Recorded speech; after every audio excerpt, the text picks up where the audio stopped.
Welcome to the Deep Dive. We've got Tim Ferriss's The 4-Hour Workweek on the table today.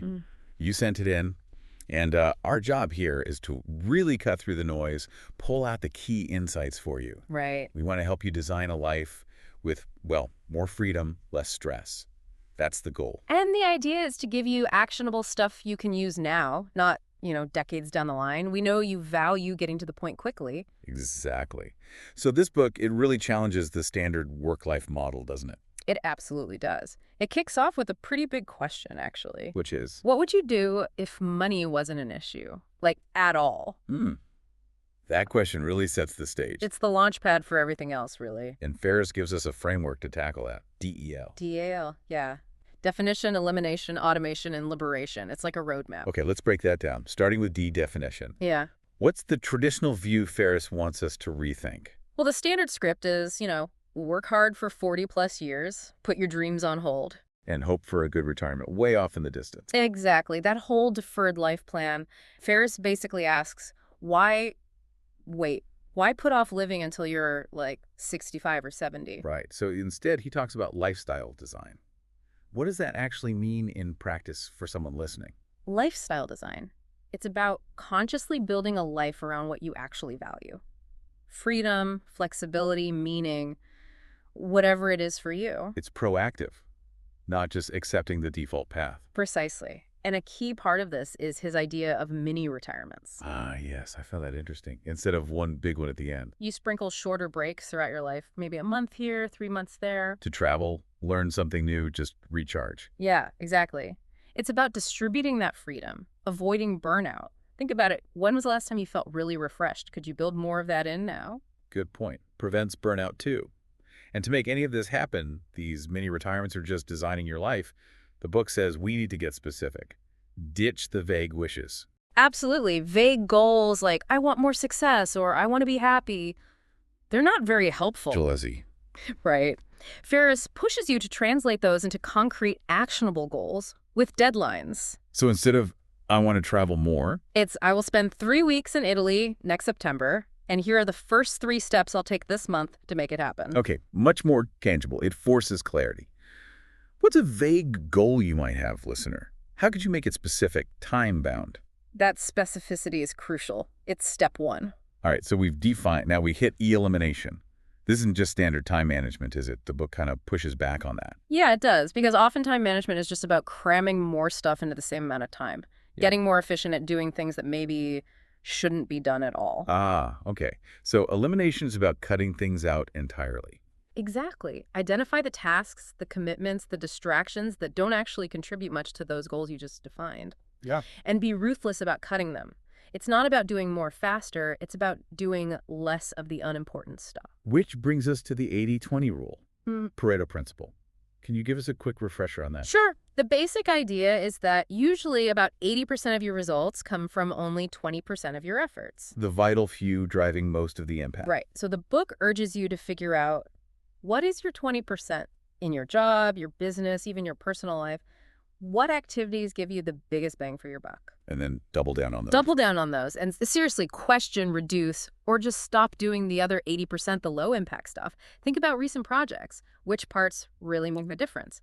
That's probably your 20%. It's a powerful lens, shifts focus from busyness to effectiveness, which connects to Parkinson's law too. Ah, Parkinson's law, yeah. Yeah. The idea that work expands to fill the time available for its completion. So if you give yourself a week for a 2-day task. It'll probably take you the whole week. You'll find ways to fill the time. So the takeaway is set shorter deadlines. Set tight deadlines, Yeah. often much tighter than you think it's possible. It forces focus, cuts out procrastination, like packing the night before a trip. Amazing how much you get done. Yeah, that deadline pressure works. How can we apply that focus normally? And a big part of freeing up time, according to Ferriss, is learning to just say no. That can be tough. It really can, but every time you say yes to something low priority, you're saying no to your actual goals or your free time or time with family. Good way to frame it. Yeah. What about common time wasters, the book highlights? Oh, plenty. Unnecessary meetings are a big one. Could it be an email? Probably. Checking email constantly is another. Aimless social media scrolling. Guilty. We all are sometimes. It's about guarding your time and attention. What are you doing routinely that feels like a drain with little return? Identify it. So it boils down to being effective, not just busy. There's a big difference. Huge difference. Busyness feels productive, but it might just be motion without progress. Effectiveness is doing the right things, the things that actually move you towards your defined goals, that 20% stuff. Okay.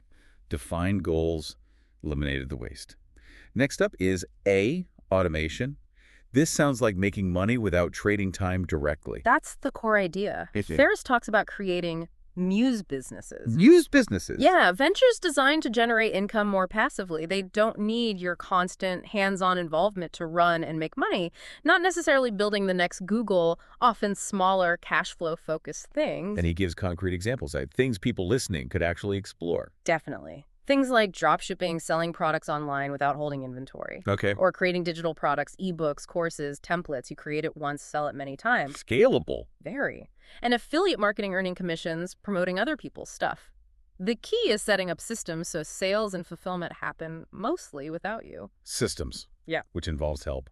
Virtual assistants, VAs come up a lot. Right. VAs are framed as a way to delegate tasks that are time-consuming but don't need your specific expertise. Like managing email, scheduling, research. All of that. Basic customer service, social media, updates. By delegating that, you free up your own time and brain power for the high-level strategic work. The stuff only you can do.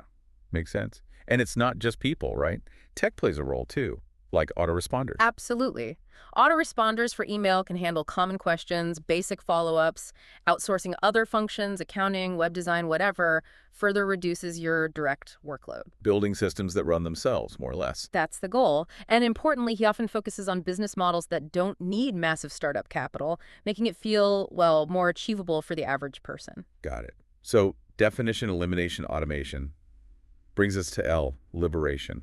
It sounds like the payoff. It really is. Liberation is about freedom. Freedom of location, freedom of time, breaking free from the traditional office, the 9-to-5 grind. And how do you get there? He suggests strategies for, say, moving to remote work. Yeah, practical steps, like maybe negotiating a part-time remote trial first, prove it works, then push for full-time. A gradual transition can feel less risky. Okay. And then there's geographic arbitrage. Sounds fancy.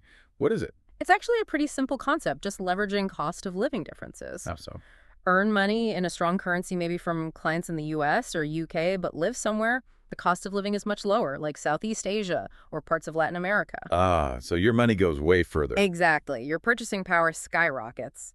Suddenly, traveling while working or taking those mini retirements becomes much more financially realistic.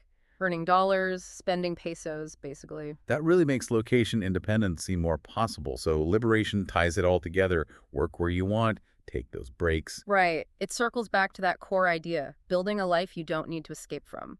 When you control your time and location and do meaningful work, the need for that far-off retirement fades. Okay, that covers DEAL. But the book has other interesting concepts too. Fear setting stood out to me, an alternative to goal setting.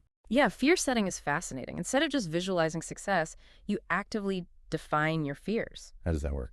You ask, what's the absolute worst thing that could realistically happen if I make this change, take this risk? Get specific. Okay. Then, for each potential disaster, you figure out, 1, how can I prevent this? And 2, if it does happen, how would I repair the damage? How could I get back on track? So you make the fear concrete and plan for it. Exactly. And often when you actually write it down and plan for it, the fear shrinks. You realize even the worst case is often manageable or preventable. It takes away the paralysis. That's powerful, like pre-planning resilience. The book also mentions the new rich, or NR. Who are they? The new rich, or NR, aren't defined by how much money they have in the bank necessarily. But by How much time and freedom they have. They prioritize autonomy, experiences, learning over just accumulating stuff or climbing the corporate ladder. Time and mobility are their currencies. Does that resonate with you, listener? It's a different way of measuring wealth. Another concept, maybe relevant for people feeling overwhelmed, is the low information diet. Yes. This is about being super selective about the information you consume. Cutting back on news, social media feeds. Basically, yeah. The argument is a lot of it is negative, irrelevant, or just not actionable. It clutters your mind, causes stress. So the idea is to consciously limit input. Focus only on information that's essential for your goals, your work, your well-being. Be intentional. Think about how much time you spend passively scrolling. What if you just didn't? Or Okay. limited it drastically? Frees up mental energy, Yeah. which ties into selective ignorance. Mm. Sounds bad, but what does he mean? Huh. Yeah, the name is provocative. Selective ignorance isn't about being uninformed. It's about choosing what to be informed about. Okay. You can't know everything. It's impossible and exhausting to try. So you consciously decide to ignore information that isn't directly useful or relevant to your specific goals and priorities. So you focus your learning where it counts. Exactly. If you're learning French, maybe you don't need to follow the minute-by-minute tech news. Focus your limited attention. It's about efficiency in learning, too. And lastly, there's this idea of evaluating income differently. Income versus time. Right. It's not just how much you earn, but what it costs you in time and freedom to earn it. So a high salary with insane hours might be less valuable. Then a more modest income that takes far less time and offers more flexibility. You need to look at your effective hourly wage, considering all the associated time and stress. Which trade-off aligns better with your definition of a rich life? Often it's about optimizing for freedom as much as, or even more than, money. Now, we should touch on the criticisms.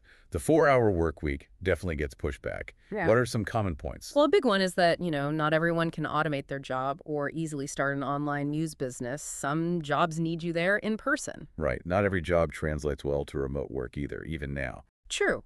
Some industries, some roles, just require physical presence or hands-on skills that are hard to delegate remotely or automate.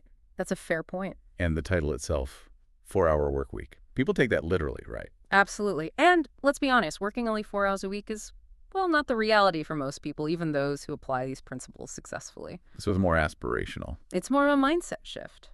A provocation. It's about challenging the assumption that work has to fill 40, 50, 60 hours.